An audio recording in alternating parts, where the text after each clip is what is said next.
Boa noite a todos. Eu sou a discente Cirlé Lucena Rodrigues, né? Faço parte do curso de pós-graduação em análise de dados e inteligência artificial. Vou apresentar o trabalho da disciplina Análise Exploratória de Dados, da unidade 2, do professor Raimundo Diniz Costa Filho. E a atividade é para a gente falar sobre as principais medidas de tendência central e dispersão. A média aritmética ela é considerada uma medida de tendência central e ela é muito utilizada no nosso cotidiano, né? E ela surge do resultado da divisão do somatório dos números pela quantidade dos números somados. Ela é muito utilizada, né, para a gente ter o número, por exemplo, de gols de uma rodada do campeonato. É muito utilizado para determinar a média também da final dos alunos, em pesquisas estatísticas. Ela determina o direcionamento das ideias expressas, né, pelas pessoas pesquisadas. E como fórmula nós temos a média aritmética simples, que ela é igual o valor de dados dividido pelo número de dados. Por exemplo, considerando um conjunto de números, aí temos os números 10, 15, 20, 25 e 30. Para a gente obter essa média aritmética, a gente vai fazer uma somatória desses números e depois nós vamos dividir, no caso, pelo número 5. Porque são 5 números aqui que foi nos dado. A gente vai fazer essa somatória desses 5 números e depois, para a gente obter a média aritmética, a gente vai fazer essa somatória dos números dividido pelo 5. Então, somando todos esses números, a gente vai obter o 100. Então, a gente vai dividir por 5, portanto, a nossa média aritmética ela é 20. E para obter a média, por exemplo, dos alunos, sabendo que as notas de um aluno foram, aí temos aí 8,2, 7,8, e por diante. A gente vai somar essas notas e dividir por 5, que são 5 notas. Então, qual é a média aritmética, né, desse aluno? Após a gente somar as notas e dividir por 5, é 8,4. Temos também a média aritmética ponderada, né? No caso, ela é calculada multiplicando cada valor do conjunto de dados pelo seu peso. Depois encontra-se a soma desses valores, que está dividida pela soma dos pesos, né?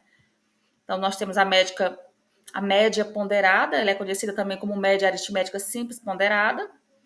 A média ponderada, quanto se atribui peso a cada um dos valores, e o peso faz com que alguns valores tenham mais impactos no cálculo da média. E temos aí a fórmula da média aritmética ponderada.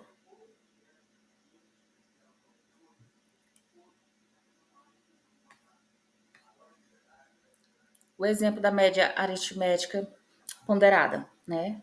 Temos uma tabela aqui onde mostra, no caso, os funcionários de uma empresa, e cada cargo tem um respectivo salário. Então, por exemplo, nós temos o auxiliar administrativo. Qual a quantidade de auxiliar administrativo? Nós temos 5. Qual o salário? Nós temos 1.100 de salário para esses funcionários que exercem essa função. O atendente, por exemplo, temos a quantidade de atendentes, são 16. Então, a gente vai multiplicar pelos 200, 2.000, aliás, que é a média de salário deles. Depois, né, a gente vai calcular a média ponderada entre todos os valores, respectivamente, e depois a gente vai obter, no caso, essa média salarial da empresa. Temos também a média geométrica. A média geométrica, junto à média aritmética e a média harmônica, foram desenvolvidas também pela Escola Pitágoras.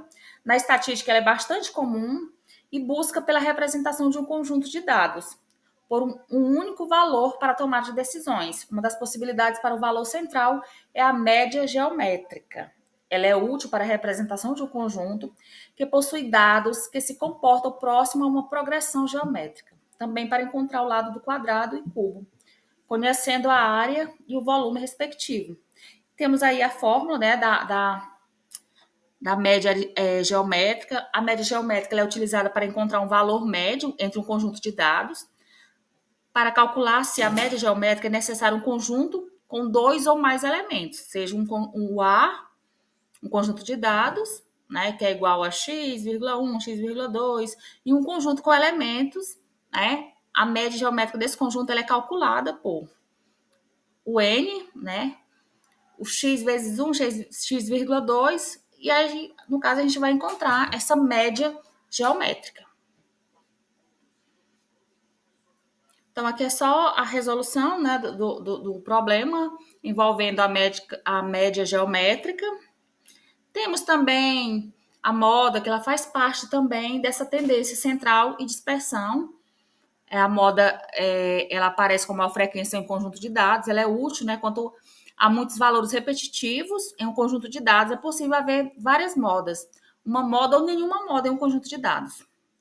Então, um conjunto de dados ele é chamado de bimodal, quando apresenta duas modas, ou seja, mais de dois valores que aparecem com mais frequência. Aí temos o exemplo aqui, né? O exemplo foi: o senhor Norris perguntou a seus alunos quantos irmãos cada um tinha. E aí, esses aqui são os dados. Então, a moda aqui, no caso, o número que mais aparece é o 1. Então, esses alunos possuem um irmão.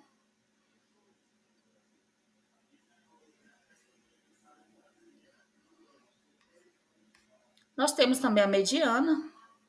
Ela representa o valor central de um conjunto de dados. Para encontrar o valor da mediana, é necessário colocar os valores em ordem crescente ou decrescente. Quando o número dos elementos de um conjunto é par, a mediana é encontrada pela média dos dois valores centrais. Assim, esses valores são somados e divididos por 2. Temos aqui os exemplos, né, de como encontrar essa mediana. Em uma escola, o professor de educação física ele anotou a altura de um grupo de alunos, considerando que os valores médios foram 1,54 metros, 1,67 metros, 1,50 e assim sucessivamente. Né? E qual o valor dessa média, né, dos alunos? A gente vai fazer uma somatória desses números e depois dividir pelo número de alunos, que no caso eram 9, né? Então, a mediana ela será igual ao quinto elemento, ou seja, a mediana é igual a 1,65 metros. Temos aqui um exemplo de desvio padrão. No exemplo, a variável ela é calculada, né, de acordo com a altura e aproximada dos alunos. Temos o coeficiente de correlação linear de Pearson. O que seria esse coeficiente de correlação linear de Pearson? O coeficiente de correlação de Pearson é uma medida adimensional que pode assumir valores no intervalo entre menos 1 e 1 positivo. O coeficiente mede a intensidade e a direção de relações lineares. A intensidade diz respeito ao grau de relacionamento entre as duas variáveis. Quanto mais próximo dos extremos do intervalo menos 1 e mais 1, mais forte é a correlação. Quanto mais próximo do centro do intervalo 0, ela é mais fraca. Né? A direção diz respeito ao tipo de correlação. A correlação positiva ou direta representa os valores mais altos de uma variável e temos a correlação negativa, que representa os valores mais altos de uma variável, que corresponde a valores baixos de outra, onde a correlação 1 indica uma correlação positiva perfeita. A correlação menos 1 indica uma correlação negativa perfeita. E a correlação 0 indica uma ausência de correlação linear. Temos aqui a fórmula, né, para encontrarmos a correlação de Pearson. Então, a correlação de Pearson, ela envolve, né, o somatório, onde o número de pares de observações. Então, x e y é a soma dos produtos de duas variáveis. E aí a gente vai fazer uma somatória, né, para a gente encontrar os valores de cada variável respectivamente. São as somas dos quadrados dos valores de cada variável respectivamente. E aqui nós temos os exemplos, né, de coeficiente de correlação de Pearson. Suponhamos que temos dados da altura em metros e peso em quilogramas. E aí a gente vai fazer essa somatória, tá? Para a gente encontrar essa correlação. Aqui nós temos a continuação do exemplo anterior.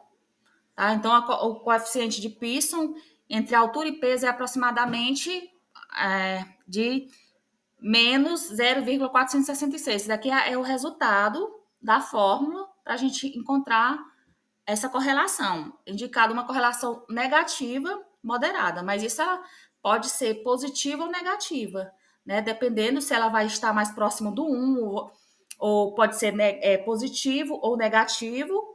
Isso sugere que a média, quanto maior a altura de uma pessoa, menor é seu peso. Então, esse foi meu trabalho e uma boa noite a todos.